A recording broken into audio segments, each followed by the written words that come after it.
सियावर रामचंद्र की जय। भक्त भगवान की जय। भक्तों, कहीं कहीं पर लोगों के मन में भ्रम हो जाते हैं। जहाँ ब्राह्मण क्षत्रिय वैश्य शूद्र का नाम आता है, कुछ अच्छे अच्छे लोग भी कहते हैं कि शूद्रों का सम्मान नहीं हुआ, लेकिन हम बताते हैं कि देखो शूद्रों का सम्मान किस प्रकार से होता है। 4 वर्ण होते हैं, ब्राह्मणों से मुखमा शीत बाहु राजन्या कर्ता उर तदश्यद वैश्या पदाभ्यांग शूद्र हो जाए। ये ऊपर का हिस्सा ब्राह्मण का जो है ब्राह्मण माना जाता है, हाथ जो है क्षत्रिय माने जाते हैं, पेट ये वैश्य माना जाता है और कमर से नीचे का हिस्सा शूद्र माना जाता है। अब विचार करें कि शूद्र आधार है, बिना पैरों के हम चल नहीं सकते, हाथ काम नहीं कर सकता, मस्तिष्क काम नहीं कर सकता। ये चारों मिलकर के रहते हैं, तभी ये सनातन धर्म का रूप है और सब प्रकार से कल्याण होता है। हम सब मिलकर के देखो, चतुर्भुजी दुर्गा का मतलब होता है कि चारों वर्ण ब्राह्मण क्षत्रिय वैश्य शूद्र चारों मिलकर के एक हो जाए तो दुर्गम काज को भी सुगम करने के लिए वो शक्ति प्राप्त हो जाती है, जिसे दुर्गा कहते हैं। भैया, सर्वप्रथम तो ये हम बता देना चाहते हैं कि शूद्रों के लिए उच्च पद कहीं भी निषेध नहीं है। पहले समय में वाल्मीकि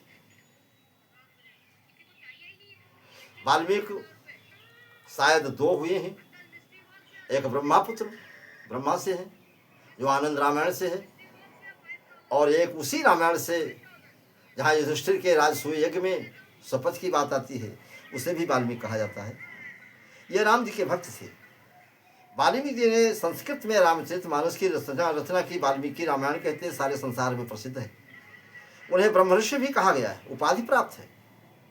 पुरुषोत्तम भगवान श्री राम जी नीच जाति कहे जाने वाले सेवरी भीलनी के आश्रम में जाकर के उसे सम्मान दिया है और उसके स्वर्ग पहुंचा दिया है। उसके हाथ के जूठे बेर खाए। अगर वो शूद्र से परहेज करते तो ऐसा क्यों करते? ऐसा नहीं है। और उसने विचार भी किया है। कुछ लोग कहते हैं कि भीलनी के जूठे बेर खाए, और कहीं कहीं मत ऐसा है कि भीलनी चीख से उन वृक्षों से बेर लाई थी जिन वृक्षों के बेर मीठे होते थे। उन वृक्षों से चीख करके तब उसमें से बेर लाती थी और खिलाती थी, लाई है। और निषाद राज भगवान को केवट को जो है उस पार उतारा है, उसको भगवान ने अपने गले से लगाया है, उच्च पद दिया है। धन्ना जाट भगवान के हाथ से विष्णु ने बाजरे की रोटी छीन करके खाई है। भगवान अगर वो ऐसा सोचते तो शायद उनको सम्मान की ऐसा नहीं देते।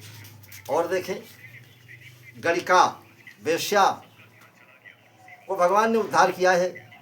जब सृष्टि के रचने वाले भगवान जाति पाति का भेदभाव नहीं रखते, तो हम आप क्यों करें ये भेदभाव?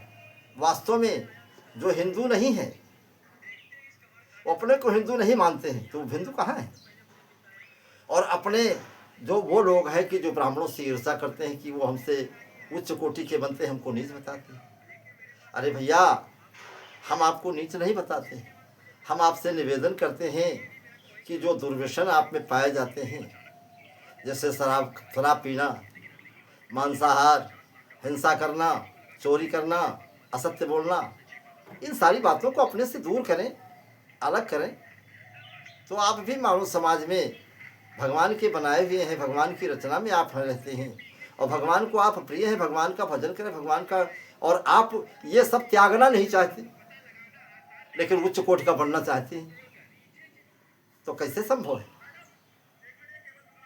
इस पर विचार करें और त्यागें। हम आपको अपने से दूर नहीं समझते और न कभी भी समझा है, न समझेंगे। आप भगवान के भक्त हैं, भगवान के प्रिय हैं, इसलिए भगवान आपको उच्च सम्मान देते हैं। कई जो बताया, जैसे वेश्या को बताया है, गणिका को बताया, भीलनी को बताया, वाल्मीकि को बताया, धन्ना जाट को बताया है, और तमाम ऐसे भक्त हुए हैं जिनको बताया है। इसमें लिखा गया, बताया गया है, तुलसीदास ने लिखा है कि कर्म प्रधान विश्व रच राखा, जो जस करे सो तस फल चाखा। तो ये बहुत आवश्यक है।